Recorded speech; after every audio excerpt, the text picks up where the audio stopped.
Okay, welcome to episode 3 of A Beer with Atlas. I'm Rich. I'm Brian. And this week, we are trying a Midwest staple. So staying with the Midwest theme, we're trying a Midwest staple from Boulevard Brewing Company in Kansas City, the Unfiltered Wheat. Not only is it a staple, it is the biggest selling craft beer in the Midwest. You're kidding me. Nope, that's the number one seller. Boulevard Wheat. Yep. I guess it's everywhere here, so... Yes. That I guess I'm not... It's also one of the only beers that I can think of that if you order it, you order it as a Boulevard. It's the name of the brewery, right? Like, you don't usually specify. So if I were to go to wherever...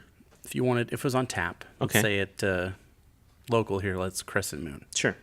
And you would see that tap handle. And you'd say, I'll take a Boulevard. And they would know. You wanted That's not an IPA or a Tank 7 Saison or whatever. It's the Boulevard Wheat. It's the Boulevard Wheat. And I was trying to think of the other day of any other breweries or beers that you can interchange like that, and I was scratching my head. I don't think so. So that's a thing. We'll see if we can come up with any, or maybe somebody else can. But Okay. Sorry to derail you there. No. I think that's super interesting. And what's even we talked about this a little bit before we started recording. I've had a lot of different Boulevard beers. I've never had the Boulevard Wheat, or in this case, the Boulevard. It's probably about time. I think so. Yeah. All right, let's get into this then. So, I'll start my little piece where it was founded in. He started in like 1984. I guess the founder went over to. It was overseas. I think he went to France, and had different beers than he's ever had before. A Belgian style beer, which is ironic because of what we talked about last week, and brought that back here to the States. He was like a carpenter, woodworker kind of guy, and that was just kind of where his roots were, and had some interest in brewing beer as well. In 88, he started working on a brew house that used to be an old laundry facility for the railroad in downtown Kansas City. And in 89, November of 89, they kegged their first pail and delivered it down the street to a local bar, and that was the beginning of Boulevard. And they've grown a ton since then. I was just at the brewery. You've been to the brewery. Mm-hmm. I was just there a couple of weeks back. It is enormous, impressive. It is really, really impressive how big they've become. The story reminded me a lot, and you can watch, if you go to their website, you can watch a video, a couple different videos about where they came from, how they started. It really reminds me of when I went to Boston and I visited Boston Beer Company and how Jim Koch started Sam Adams. Yeah, for sure. Real similar story. It's kind of like just guys seeming to be so far that we've talked about have had something that kind of blew their mind. Yeah. And then just couldn't go back to the way things were. And They also couldn't find it, so they had to do it themselves. And that's definitely what this guy did. Yeah, absolutely. So brewery hours, virtually every day they open at 10 o'clock. Sunday they are open till 6, Monday through Wednesday from 10 to 8, Thursday through Saturday 10 to 9. They do brewery tours every day, 45-minute tours. So that seems very long to me. I guess once you're there, it's probably not that long. Yeah, and the facility's pretty big. Pretty massive. And it'd take a little while to walk around that one. True. Limited snack menu, which I thought this was super interesting because when we were there, so I was hungry. We were going to go to a Royals game that night, and their limited snack menu is anything but limited. It's meat trays, cheese, pretzels, you name it. There was... They even had, gosh, it was so weird, and they had like pickled strawberries on their little meat and cheese tray, and you didn't know it was pickled until you ate it, and then it was, I don't know, weird. It was a fun surprise. It was a real fun surprise. Was that for like a pairing, or is it just to throw you off? Or Actually, what? It was on the cheese tray. I suppose. Yeah, and I had possibly, and I don't know if they make their own cheese there. I wouldn't be surprised because it was super fresh. I had probably one of the best blue cheese that I've ever had there. It was unbelievable, and I'm not normally a blue cheese guy, but it was really good. So they're also the official beer of the Kansas City Royals, which kudos to them. That's right across 3 hours away is one of the, if not the largest producer of beer in the country, and That would be Budweiser in St. Louis. Yeah. Well, Anheuser-Busch. How's that? Yeah, InBev. And these guys are... Boulevard is the official beer of the Kansas City Royals, which... Pretty fun. You can go to the Boulevard patio, the party deck or whatever at the Kauffman Stadium and sit in there and drink all the Boulevards you want. It's pretty great. I got to tell you, that's really good. Right? Yeah. Having never had it before, and Yeah. I'm embarrassed to say I've never had it. That's really... It's not the weedy kind of that I thought it would be. See, this is because it's the American style Okay. wheat beer, so it's a little less bread loafy and banana-y. Talk about that then. Well- What's the differences? This one specifically for this beer is 20% of the grain bill is straight wheat, and this wheat is grown in Missouri, so they're kind of proud of that. This beer I thought was kind of cool. If you go on their website, they show you how to make this beer. If you're a home brewer, they have the recipe on their website. Really? Exactly. I did not dig far enough into their website. I was looking for some other stuff, and I stumbled across it. So they tell you basically how to clone this beer. And now there's a lot of like homebrew sites that you can find, what somebody's best guess is on what they did. Sure.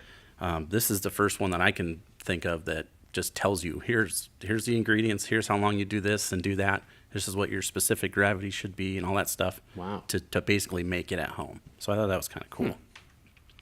The IBU on this one is kind of the same as last week. It's about 14. These wheat beers are going to be usually in the low 10s to maybe 20 at the max. So no bitterness. It actually says it on the bottle too. There you go. 14 IBU on the bottle. I think Boulevard, they've changed their logos a few different times, and this one really pops for me. And on the bottle too, they kind of have a cool. I remember if they have like a food pairing thing on there. I can't remember which, but the logos are pretty neat, and they've got probably 20 different beers that they make that On the bottle, that have that. No, it doesn't. Okay. Uh-uh. So this one has been, I think, 89.90 is probably when they first really started cranking this one out, and it's everywhere. I did a little research, and it's got 3 different kinds of hops: Bravo, Columbus, and Northern Brewer, but small amounts of all because we're not really tasting them. I'm gonna take a drink of this one, Rich.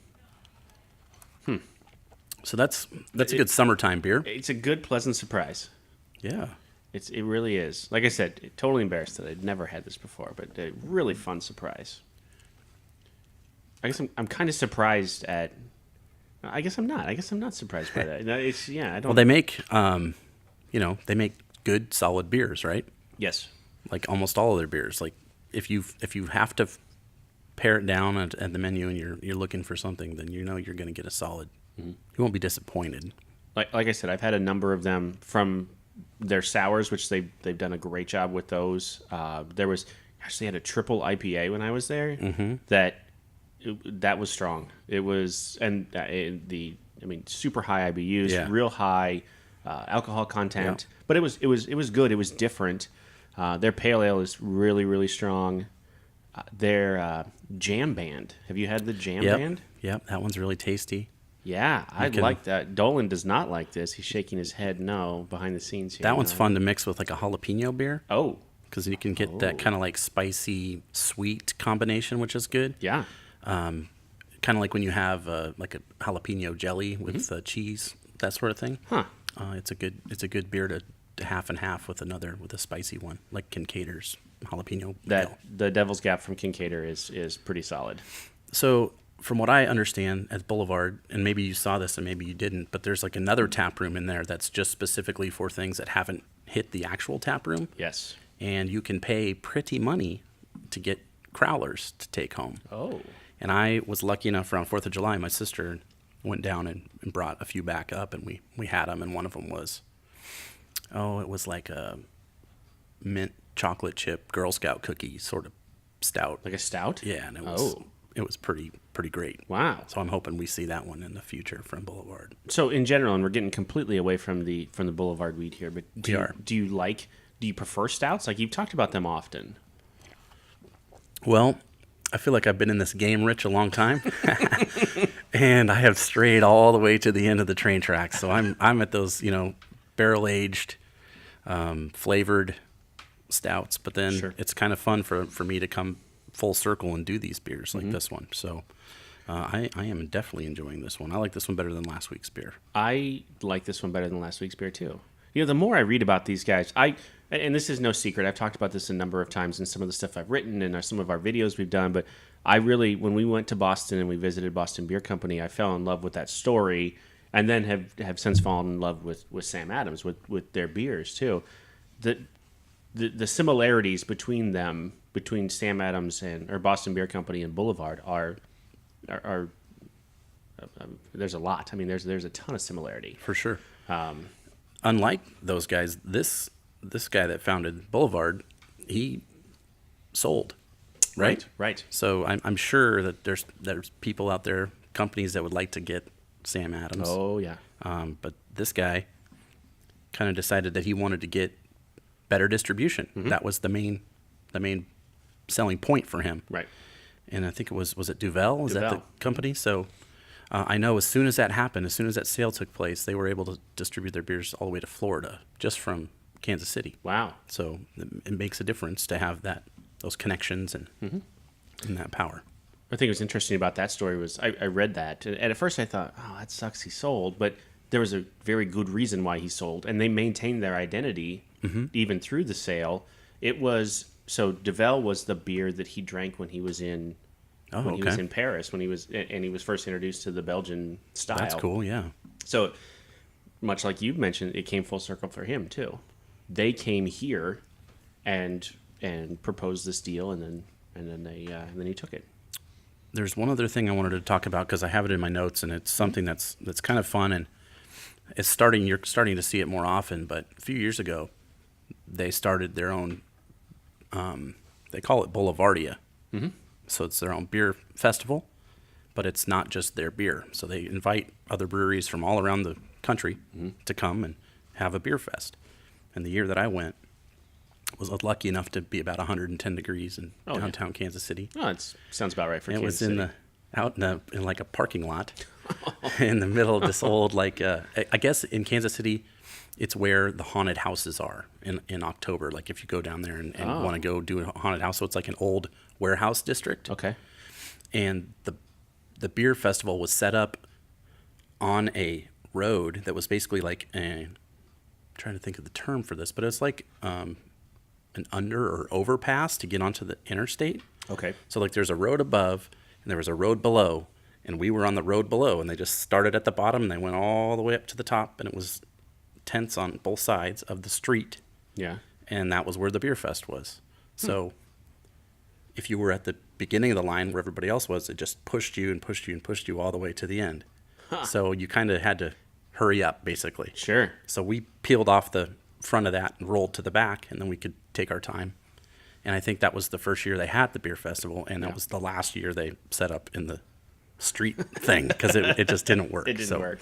But I thought it was fun, and then I've noticed, like, even here, 2 weeks ago, Nebraska Brewing Company held their big one that they do, and so they're becoming more and more popular, and you're seeing more and more of them tied to breweries. But I think that was the first one that I ever went to.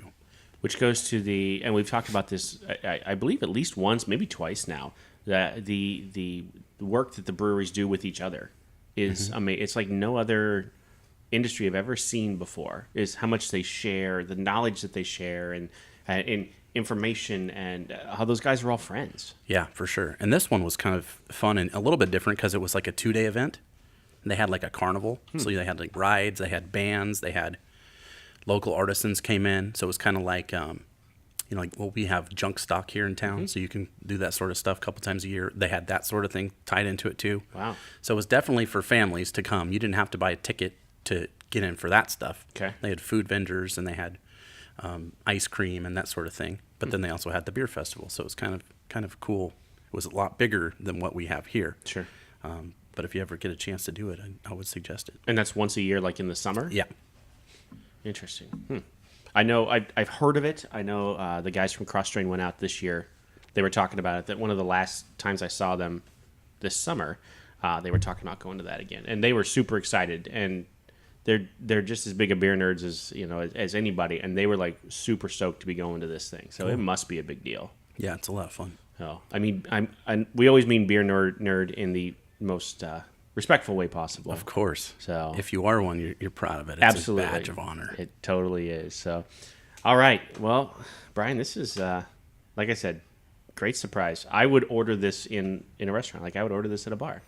This would be really good with like a really high-fat cheeseburger. Something, because it would kind of cut that richness. Yep. So that would be something that you might, or your tacos. Or tacos. Yeah. That's what I was thinking, like tacos. Or pizza. Or, yeah, we would do that again. Thanks. It's the bachelor's meal plan: tacos and pizza and beer.